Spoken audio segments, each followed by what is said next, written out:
Hello, I'm David Lin.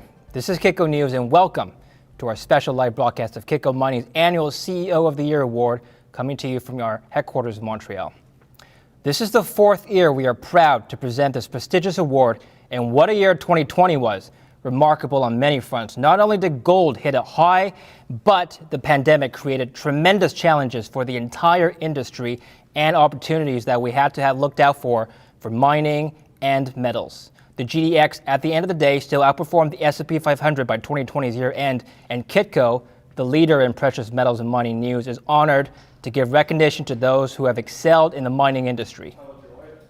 A panel of experts was convened to debate and select the outstanding performers in the exploration and development and mining sectors. All right, with the anticipation having been built up, let's bring in Michael McRae, Mining Audiences Manager, joining us live all the way from Kitco, Vancouver. Michael, welcome. It's good to see you. David, it's terrific to be here. Michael, we have just had the Golden Globes this week. It was almost as prestigious as the Kitco CEO of the Year Award, but I'm happy to have you here regardless. The exploration and development category, let's start with that. But before we do get into it, Michael, I'd just like to comment, you look dapper. I haven't seen you look this good in a suit in a long time. It must be a very exciting day. Tell us about the selection process. David, first, thank you very much for the compliment. We did indeed convene a panel of experts. We asked them to vote on the company that achieved the most. Business metrics don't tell the whole story. It is just one of many factors that lie often outside the CEO's control. Did the CEO act effectively in 2020 and provide long and lasting value to the company? Those were some of the criteria that the panelists weighed. David? Thank you, Michael. We've kept the audience in suspense long enough. Tell us, who are the nominees? The nominees in the exploration and development category are Adriatic Metals, Paul Cronin. Chalice Mining, Alex Dorsch. Great Bear, Chris Taylor. Greatland Gold, Gervais Hedl. Integra Resources, George Samalis. Orezone, Patrick Downey. Rupert Resources, James Withall. And Silvercrest Metals, Eric Fear. David? A very impressive list indeed. And drumroll please, who was the winner? And the winner is Alex Dorsch at Chalice Mining for 2020. There are three remarkable things about Chalice Mining. The company's Julimar discovery is exceedingly rare. It is a rock formation that is only found in a handful of locations around the world. The Julimar contains all of the metals that everyone is clamoring for, with EV materials taking off. Julimar is also a discovery that is just 70 kilometers northeast of Perth. Literally hundreds of prospectors and geologists have passed the property in years past to find discoveries further afield. Chalice Mining has had an outstanding run, starting near 20 cents at the beginning of 2020 and finishing at over $4 by the end of the year. The elements within the Julimar discovery are a mouthful, but it's everything that is making news right now. Nickel, copper, cobalt, PGE, predominantly palladium that is, as well as gold. David? Excellent, thank you. And congratulations to Alex. This is a very impressive award, and it's headed your way. Stay tuned for that. Alex was given the good news by Michael earlier, and so let's take a look at that clip. Alex, congratulations. Thanks very much, Michael. It's been a tremendous year. This business is all about discovery. Maybe you can tell us the origin story. How did Chalice obtain this property? Yeah, sure. We obtained the property really through our global search for nickel sulfide opportunities. So we recognized a few years ago that the pipeline of development-ready nickel projects globally was very thin, and we subsequently went around Western Australia looking for appropriate intrusive hosted nickel copper PGE targets, and that led us to a quite standout magnetic feature just outside of Perth here, as you said. And it turned out that really it hadn't had a drill hole into it really whatsoever, which was quite a remarkable thing for something so close to Perth here in Western Australia. So we staked the area in 2018, and I guess the rest is history, and drilled the discovery hole in March of last year. You can tell us the rest is history, but can you tell us when you really thought you might be onto something? Yeah, sure. I think it was really the targets we defined in the first ground EM, so the first ground geophysical survey, were fairly high, significance. There's some strong conductive features there, but I guess just because there was no geochemical evidence or really any drilling anywhere near the target to suggest that it was potential nickel copper sulfides creating that EM response. I guess we were a little bit cautious, but obviously the very first drill hole drilled on the property in March last year, we had about 3 meters of massive sulfide on a Friday afternoon at the time the rig shut down, and I think we were all getting pretty excited by that point, and we ended up with about a 25-meter wide, high grade intercept. So it was really one of those really game-changing discoveries that really, looked very, very exciting from the very first intercept. Can you tell us about the next 12 months? So in December, you had, I believe it was 110 million that you raised. You also reoriented the company. You changed it from Chalice Gold to Chalice Mining. What are the milestones that we can look forward to in 2021? Yeah, sure. So we're in a resource definition drill program at the moment. We've got 6 rigs on the property drilling away. We're getting more rigs arriving shortly. We've got about 160,000 meters of drilling to do to get to a maiden resource. We've completed about 65,000 meters of that program. So we're aiming sort of around the middle of the year to come out with a maiden resource. Obviously, that's a significant milestone for the company. The very, very first exploration activities on the ground as well are happening as we speak in the Julimar State Forest. So immediately north of the discovery, we think we've got around about 20 kilometres of similar geology that's yet to be tested with a drill hole. And we're doing the first ground EM and soil geochemistry surveys on that ground at the moment. So really they're the 2 key milestones ahead of us. In parallel to that, we're doing a lot of metallurgical work, trying to understand the full mineralogy of this intriguing ore body. Lastly, Alex, we want to give a donation in kind and in your honor on behalf of Chalice Mining. You chose the Association Volunteer Bushfire Brigades. Why are you donating to this organization? Yeah, first of all, thanks to Kitco for that generous donation.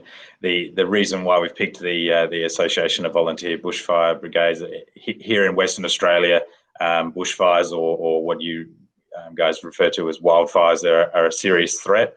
And not long ago, we had a serious bushfire in the Perth Hills that was only sort of 10, 15 kilometres away from our project. And it really brought home the importance of not only the professional firefighters, but the many volunteer firefighters out there that commit their time in what is a very risky occupation. So that's really why we commend those volunteers, and we'd like to support them financially wherever possible.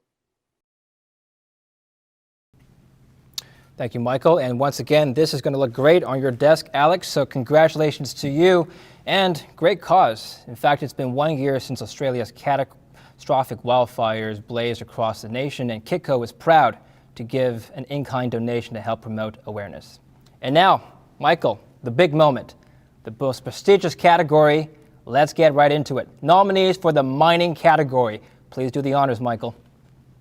The nominees indeed for the mining category are Beta Gold's Clive Johnson, Barrick Gold's Mark Bristow, Jaguar Mining's Vernon Baker, Lundin Gold Ron Hochstein, and New Gold's Renault Adams. David? For the grand finale, Michael, who is the winner of Kitco's Mining CEO of 2020?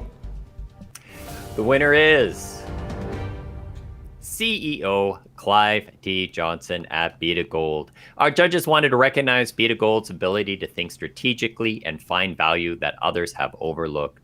The Beta Gold team has built mines in Russia, Chile, Namibia, Philippines, Mali, and is currently looking to build another in Colombia at Gramalote. David? Thank you, Michael, and congratulations to Clive. This prestigious award is headed your way. Michael had the chance to give Clive the good news earlier and had a chance to catch up with him on what the company can expect for 2021. Let's take a listen. Clive Johnson, congratulations on winning CEO of the Year in the mining category. Well, thanks, Michael. I appreciate the honor. Nice to get all the team and myself getting recognized. Thank you.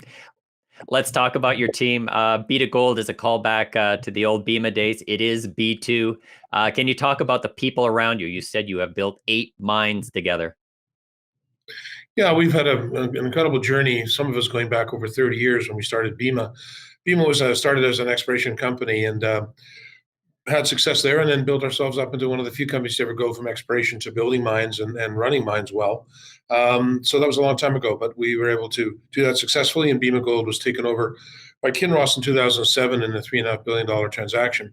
Not what we wanted. We were victims of our own success. We had some really good projects, including a spectacular mine, Kupol, in the far east of Russia.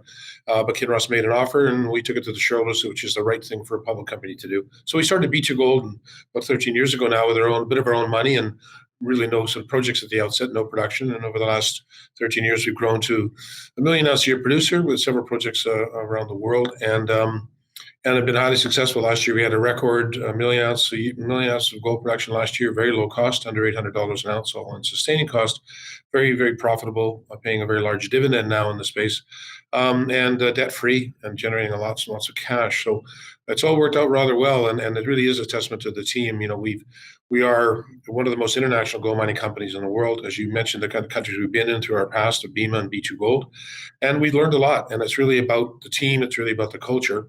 And the whole essence of B2 and Bema was treating people with fairness, respect, and transparency. I call it an extension of the Canadian culture.